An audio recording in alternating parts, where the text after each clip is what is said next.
ফেরেশতাদেরকে অপবাদ দিয়ে বলবে ফেরেশতারা মিথ্যা কথা বলতেছে, জোরে বলেন নাউজুবিল্লাহ। আল্লাহ পাক রব্বুল আলামিন তখন ডাক দিয়ে বলবেন, বান্দা তুমি কি মনে করেছো তোমার আমলনামা এবং ফেরেশতাদেরকে মিথ্যা বলে দিলে তোমার কথাটা সত্য হয়ে যাবে? তুমি আজকে তোমার মুখটা বন্ধ থাকবে, যেই অঙ্গ দিয়ে তুমি গুনাহ করেছো ওই অঙ্গ আজকে তোমার বিরুদ্ধে সাক্ষী দেবে। সূরা ইয়াসিনের 65 নম্বর আয়াতে আল্লাহ পাক রব্বুল আলামিন বলেন,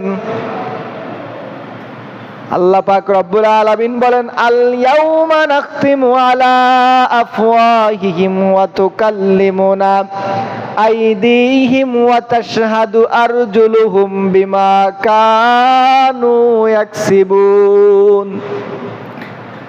ও বান্দা, তোমার মুখটা আমি খুলে দিয়েছিলাম, দুনিয়ার বুকে মুখটা দিয়ে বড় কথা বলেছো, তোমার হাত কথা বলতে